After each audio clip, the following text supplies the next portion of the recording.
നിസ്കാരം ഖളാ ആയി പോയ ആളുകൾ സുന്നത്ത് നിസ്കരിക്കുന്നത് അവർക്ക് ഹറാമായിരിക്കും എന്ന് പറയുന്നത് അതിനർത്ഥം മനസ്സിലാക്കാണ്ട് പോവല്ലേ. ആ പറഞ്ഞതിന് അർത്ഥം എന്താണെന്നറിയോ?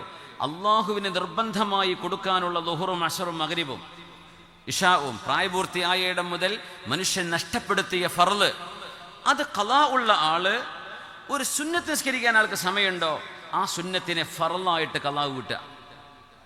2 റക്അത്ത് നിസ്കരിക്കാൻ സമയമുണ്ട്, എന്നാൽ എൻ്റെ കഴിഞ്ഞു പോയ ജീവിതത്തിലെ ഒരു സുബഹി ഞാൻ ഖളാ വീട്ടുന്നു. അല്ലാഹു അക്ബർ.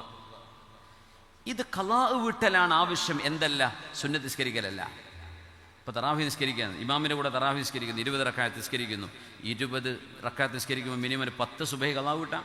ആൾ നിസ്കരിക്കേണ്ടത് സുബഹി ഖളാ വീട്ടലാണ്, സുന്നത്തല്ല. എന്ന് വിചാരിച്ച് എനിക്ക് നിസ്കാരം ഖളാ ഉള്ള ആളാണ്, അതുകൊണ്ട് എനിക്ക് സുന്നത്ത് ഹറാമാണ്, ഞാൻ വീട്ടിൽ പോവാൻ, അങ്ങനെയല്ല ഇതിനർത്ഥം. നിങ്ങൾക്ക് നിസ്കരിക്കാൻ സൗകര്യമുണ്ടോ, ആരോഗ്യമുണ്ടോ, നിസ്കരിക്കാൻ സൗകര്യം തോന്നുന്നുണ്ടോ, ഫർള് ഖളാ വീട്ട്, സുന്നത്തല്ല ചെയ്യേണ്ടത്. എന്തുകൊണ്ട്? ബാധ്യത അവിടെ ബാക്കി വെച്ചിട്ട് നമ്മൾ ബാധ്യതയില്ലാത്തതാണ് ഈ ചെയ്തുകൊണ്ടിരിക്കുന്നത്. അള്ളാഹുവിനിഷ്ടം ബാധ്യതകൾ നിറവേറ്റലാണ്. നോമ്പ് ഖളാ ഉണ്ടെങ്കിൽ അത് ഖളാ വീട്ടലാണ് വേണ്ടത്. നോമ്പ് ഖളാ വീട്ടാതെ സുന്നത്ത് നോമ്പ് തിങ്കളും വ്യാഴൊക്കെ നോക്കുന്നുണ്ട്, ഒരു നിയ്യത്തങ്ങ് വെച്ചാൽ മതി. എൻ്റെ കഴിഞ്ഞ റമദാനിൽ നഷ്ടപ്പെട്ടത് ഞാൻ അള്ളാഹുവേ നിനക്ക് വേണ്ടി ഞാൻ ഖളാ വീട്ടുകയാണ്. അത് ചെയ്യണം. നിർബന്ധമായതാണ് സുന്നത്തിനേക്കാൾ അള്ളാഹുവിനിഷ്ടം. ക്ലിയർ ആയല്ലോ? ചിലരെന്ത് മനസ്സിലാക്കുന്നറിയോ? നിസ്കാരം ഖളാ വീട്ടാനുണ്ട്, എനിക്കിനി സുന്നത്ത് പാടില്ല, എനിക്ക് ഹറാമ, ഞാൻ പോവാണ്.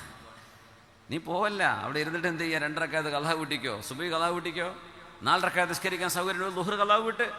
ഓരോ ളുഹറിൻ്റെ കൂടെ ഒരു ളുഹർ, അസറിൻ്റെ കൂടെ ഒരു അസർ. ചിലർ പറയും കഴിഞ്ഞില്ലേ, പാസ്റ്റ് ഈസ് പാസ്റ്റ്. അതൊന്നും ഒക്കെ വെറുതെ പറയാ. ഒന്ന് ആലോചിച്ച് നോക്കിയേ, നിങ്ങൾ ചെയ്യേണ്ട ഈ പണി ചെയ്യാതെ 4 ദിവസം കഴിഞ്ഞു പോയി, ആ കഴിഞ്ഞത് കഴിഞ്ഞു, പാസ്റ്റ് ഈസ് പാസ്റ്റ് എന്ന് പറഞ്ഞാൽ മനുഷ്യന്മാർ വിടുമോ? നമ്മൾ ചെയ്യേണ്ട കാര്യം ചെയ്യാതെ ഒഴിവാക്കി വിട്ടു. എന്നിട്ട് പിന്നെ പറയാം ആരോ പറഞ്ഞു പിന്നെ ഖളാ വീട്ടേണ്ട ആവശ്യമില്ല. അതുകൊണ്ട് തെറ്റിദ്ധാരണകളിൽ പെട്ടുപോകണ്ടേ, കുടുങ്ങിപ്പോകും, പാലത്തുമ്പോൾ കുടുങ്ങിപ്പോകും. ഒരു ബ്രിഡ്ജ് കിടക്കാനുള്ള ആളുകളാണ് നമ്മൾ. സിറാത്ത്. അല്ലാഹു നമ്മളെ സഹായിക്കട്ടെ. ആമീൻ യാ റബ്ബൽ ആലമീൻ.